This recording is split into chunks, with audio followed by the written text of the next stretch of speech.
गेले 4 दिवसापासून तुमच्या आमच्या सर्वांच्या न्याय हक्कासाठी लढणारा आपला महाराष्ट्रातील लढवया नेता म्हणून ज्या नेत्याकडे, ज्या संघर्ष योद्ध्याकडे पाहतो ते आदरणीय बच्चू भाऊ. आणि बच्चू भाऊंच्या म्हणजे एकदम हट्टी स्वभाव, एखादा पण हट्टी स्वभाव पण समाजासाठी. आणि जो माणूस आपल्या नेहमी समाजासाठी तळमळ करणारा माणूस, तो 4 दिवस झालं अन्नत्याग या ठिकाणी करत आहोत. खऱ्या अर्थाने या सरकारला 4 दिवसामध्ये कुठंतरी जाग आली पाहिजे आणि 4 दिवसामध्ये या सरकारने निर्णय घेणं योग्य होतं. कारण ज्या मागण्या आहेत ते सरकारने त्या करणं गरजेचं आहे. कारण शेतकऱ्यांच्या हिताच्या मागण्या आहेत.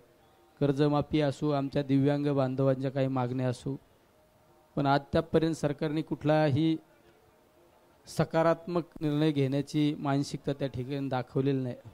मी सुद्धा या ठिकाणी सर्वांना सांगतो की हे आंदोलन शांततेच्या मार्गाने बच्चू भाऊ बसलेले आहेत, अन्नत्याग करत आहे. हे जाड कातड्याचं गेंड्याचं सरकार आहे. या सरकारला घेणं देणं नाही. असे बच्चू भाऊ बसले आणि अजून किती बसले तर काय यांना घेणं देणं नाही. पण यांना कुठंतरी खिंडीत अडकवल्याशिवाय हे सुद्धा वटणी येणार नाही, हे सुद्धा जाग येणार नाही. ठीक आहे, भाऊ अन्नत्याग करतात, पण तुमच्या आमच्या सर्वांनी आता आपल्याला महाराष्ट्रात ही ठिणगी पेटावं लागणार. ही ठिणगी इथं पेटलेली आहे ना, ही प्रत्येक महाराष्ट्रामध्ये याची आग लागल्याशिवाय आपण स्वस्थ बसायचं नाही. आग लावणं म्हणजे काय, रस्ता रोको असो, वेगवेगळ्या पद्धतीने आंदोलनाची आपल्याला दिशा ठरवावं लागणार. मी सुद्धा आत्ता भाऊंशी बोलत असताना सांगितलं की भाऊ आपल्याला पुढे सुद्धा काहीतरी निर्णय घेणं गरजेचं आहे. ठीक आहे, आमच्यासारखी माणसं आले, पाठिंबा दिले, मग व्यासपीठावर आलं आणि भाषण केलं म्हणजे झालं का? नाही. आम्ही सुद्धा आमच्या भागामध्ये वेगवेगळ्या क्षेत्रामध्ये त्या ठिकाणी आपल्या ह्या पाठिंब्याला कसं आपल्याला पुढं घेऊन जाता येईल, या आंदोलनाला त्या पद्धतीने आपण प्रयत्न केला पाहिजे. शेवट शेतकऱ्यांच्या एकजुटीचा निर्णय विजय हा होत असतो. शेवट आपल्या महाराष्ट्र असो, ही शेतकऱ्यांचा सर्वात महत्त्वाची आपला आर्थिक कणा म्हणून ज्या शेतकरी सर्वात महत्त्वाचा अन्नदाता आहे.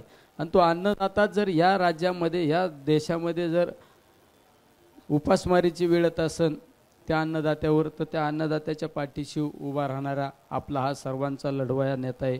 आपण त्या नेत्याच्या पाठीशी उभं राहिलं पाहिजे. आणि या आंदोलनाची दिशा, जे व्यासपीठावरील जे आंदोलनाचं नियोजन करणारे मंडळी, त्यांना सांगतो की आपण प्रत्येक दिवशी वेगवेगळ्या पद्धतीने हे आंदोलन आपल्याला कसं अधिकाधिक वाढून या सरकारवर दबाव आणता होईल. आणि तुम्हाला हे पण सांगतो, अभी नाही तो कभी नाही. एवढा हटके माणूस बसलाय ना, ह्या माणसाच्याने जर हे वाकले नाही तर हे कोणाच्यानेच वाकणार नाही. हे सरकार गेंड्याच्या कातड्याचं सरकार आहे. कारण भाऊंची माझी काहीतरी राज जुळती. म्हणून तुम्हाला सांगतो, हटके माणसाशिवाय ह्या गोष्टी होत नाही. एवढं आत्ता काय होईना, अभिनय तो कभी नाही. आत्ता काय होईना त्यासाठी आपण सर्वांनी ताकदीने, अरे आपण शेतकऱ्यांसाठी 2 दिवस देऊ शकत नाही का? शेतकरी रोज सकाळपासून म्हणतो मला शेतीमालाला भाव नाही, मला कर्जाचं डोंगर माझ्या डोक्यावर आहे, बँका कर्ज देत नाही, सहकारी बँका कर्ज देत नाही. अरे तुम्ही त्या ठिकाणी नाराजी व्यक्त करता, पण इथं येऊन समोर आलं पाहिजे. अधिकाधिक लोकांचा त्या ठिकाणी सहभाग झाला पाहिजे. सर्वात महत्त्वाचं, शेतकरी या आंदोलनामध्ये उतरल्यानंतर निश्चित या सरकारला सकारात्मकच निर्णय घ्यावा लागेल, हे सुद्धा या ठिकाणी व्यासपीठावर सांगतो.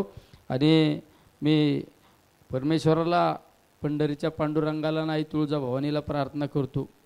कारण या व्यक्तिमत्वाची गरज नुसत्या महाराष्ट्राला नाही, माझ्या अखंड हिंदुस्थानातल्या शेतकऱ्यांना, अंध अपंगांना, दिव्यांग बांधवांना, या आमच्या ह्या बच्चू भाऊंची गरज आहे. त्यामुळे ह्या बच्चू भाऊंना सुरक्षित ठेव, ही या ठिकाणी सद्भावना व्यक्त करतो. आणि सर्वांना सांगतो की आपण सर्वांनी अधिकाधिक ताकदीने या आंदोलनामध्ये सहभागी व्हावं, ही सर्वांना विनंती करतो. थांबतो. रामकृष्ण. एबीपी माझा, उघडा डोळे बघा नीट.